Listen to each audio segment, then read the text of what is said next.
Exam से सिर्फ 2 महीने पहले का वक्त, जब टेंशन, स्ट्रेस और एक्साइटमेंट एक साथ मिल जाते हैं। और ये 2 महीनों का वक्त कमाल का होता है, क्योंकि हारने का डर और जीतने की उम्मीद दोनों हमारे ऊपर डांस कर रही होती हैं। लेकिन इस वक्त हर एक स्टूडेंट, चाहे वो क्लास का सबसे होशियार बंदा हो या बैक बेंच पर पेन फाइट करने वाला हो, किताबों का पहाड़ तो बाहुबली बनकर उठा ही लेते हैं। और उनके पेरेंट्स वो गाना विजुलाइज कर रहे होते हैं। कौन है वो, कौन है, कहाँ से वो आया, किताबें लेकर 1 घंटे ज्यादा वो बैठना पड़ा। जस्ट किडिंग, आपके भी एग्जाम मुझे काफी ज्यादा नजदीक लग रहे हैं, इसीलिए आप आज मिस्टर बीस्ट के चैनल को छोड़कर मेरी वीडियो देख रहे हैं। और ये सही भी है। अगर मैं इस वक्त भी आपके काम ना आ सका और तुम्हें इस एग्जाम से बचा ना सका, इस वक्त काम आ ना सका और तुम्हें इन एग्जाम से बचा ना सको, इससे अच्छा हम फ्रैंक वीडियो में शिफ्ट हो जाए ना भाई। और दोस्तों, अभी तक तो मैंने एकदम लाइट बातें की, आपका स्ट्रेस थोड़ा कम और माइंड को एक रिलैक्स फील हो, क्योंकि आपको डराने वाले तो बहुत मिलेंगे और आपका भाई आपका साथ देने वालों में से है। इसीलिए हम साथ मिलकर इस एग्जाम की नाव पर साथ में बैठेंगे और इसको पार करेंगे। सबसे पहले आप कमेंट करके बताओ कि आपके एनुअल एग्जाम या फिर कोई भी एग्जाम कब से स्टार्ट होने वाले हैं। अब मोस्टली बच्चों के एग्जाम तो फेब या मार्च में शुरू हो जाएंगे और अप्रैल तक चलेंगे। और आज का वीडियो उसी हिसाब से है।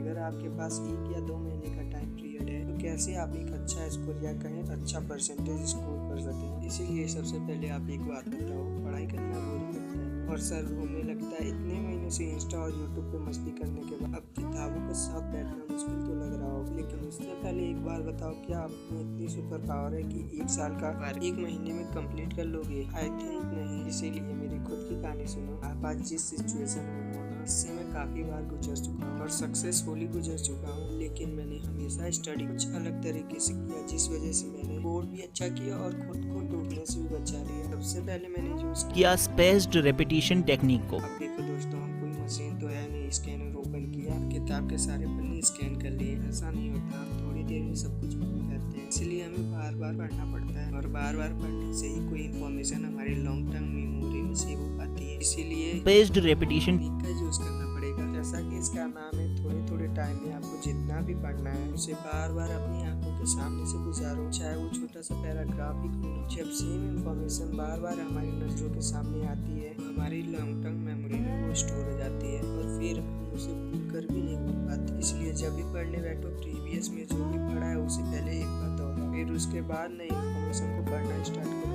अब बात आती है उस चैप्टर में इंटरेस्ट कैसे बनाएं या फिर याद करने का सही तरीका क्या है। तो सुनो, जब भी आप पढ़ाई करना स्टार्ट करो, जो पहले से पढ़ी इन्फॉर्मेशन है उसे जोड़ दो। नहीं समझे? समझाता हूँ। आपके ब्रेन में क्या है? आपके दोस्त, आपकी क्रश, आपके पेरेंट्स या फिर कुछ गाने या मूवीज की स्टोरीज, इन सब में आपको सबसे ज्यादा मजा किसके साथ आता है? आपकी क्रश को, राइट? फॉर एग्जाम्पल, आपकी क्रश का नाम है आयशा। अब देखो, लोग कहते हैं कि क्रश जिंदगी बर्बाद कर देती है। आपकी क्रश आपकी लाइफ कैसे बनाएगी वो आप आज सीखोगे। हंसो मत, ये होने वाला है। अब आप जो भी पढ़ रहे हो, सोचो आप आयशा से उस पढ़ाई को कैसे लिंक कर सकते हो। इसका फर्स्ट स्टेप गजब का है। सोचो कि आयशा आपको वो पैराग्राफ पढ़कर सुना रही है जो आपको पढ़ा रही है। अब ये तो आप ही जानते हो कि आपकी क्रश ने आपको कुछ कहा तो उसका एक एक लफ्ज आपको जन्मों तक याद रहेगा। तो बस आपकी आयशा आपको आई लव यू की जगह साइंस का रिप्रोडक्टिव सिस्टम पढ़ा दे और आयशा आई लाइक यू की जगह मैथ के फॉर्मूले पढ़ा दे, तो शायद बल्ले बल्ले दूर नहीं। फिर देखो कैसे नहीं याद रखता आपको।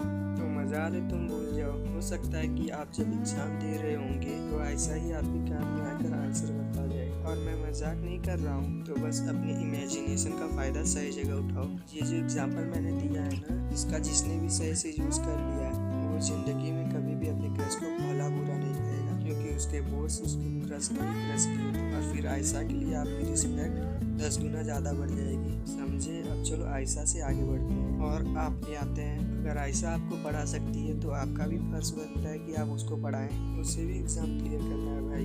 अब ये मत बोलना कि भाई आप कैसे बात कर रहे हो, आयशा को पढ़ाना तो दूर, उसको हाय बोलना ही अपने आप में एक एग्जाम है। अरे पगले, तू रियलिटी में क्यों जी रहा है? वापस चलते हैं ना इमेजिनेशन की दुनिया में। तू सोच कि आयशा तेरे सामने बैठी है और उसको तू कोई कॉन्सेप्ट समझा रहा है। बस एक्टिंग करके तू एक गजब का टीचर है और एक रफ कॉपी में उसको हर एक कॉन्सेप्ट बड़े ही प्यार से समझा रहा है और आयशा को समझ भी आ रहा है। You are a very caring teacher, जो उसके डाउट को भी क्लियर कर रहा है और अच्छे से हर एक पॉइंट को रिपीट कर करके समझा रहा है। और यहाँ पे मैं कहना चाहूँगा कि गर्ल्स अपने क्रश को इसी पॉइंट ऑफ व्यू रख के सोचे। देखो भाई, एक डिस्क्लेमर देना चाहूँगा, मैंने जो भी बताया बताया ना उसको वैसे ही सोचना जैसे मैंने बताया है। इसको अदरवाइज मत लेना, वरना आप पास होने की जगह फेल भी हो सकते हैं। इसीलिए पढ़ाई करना जरूरी है, और पढ़ाई और प्यार में सब कुछ जायज है, यही सोच कर पढ़ना। अब मजे मजे में बहुत पढ़ाई कर ली, अब थोड़ा सीरियसली पढ़ाई करते हैं और एक बार फिर इमेजिनेशन का इस्तेमाल पढ़ाई में करते हैं। अरे अलग है इस बार। देखो तुम जो भी पढ़ रहे हो उसकी इमेज तो मालूम बना ही सकते हो। फॉर एग्जाम्पल पाइथागोरस का थ्योरम आप पढ़ रहे हो, ऐसा सोचो पाइथागोरस का थ्योरम एक बेचारा बुढ़ा सा आदमी तुम्हारी इमेजिनेशन में बैठा है और जोर जोर से बोल रहा है, बेटा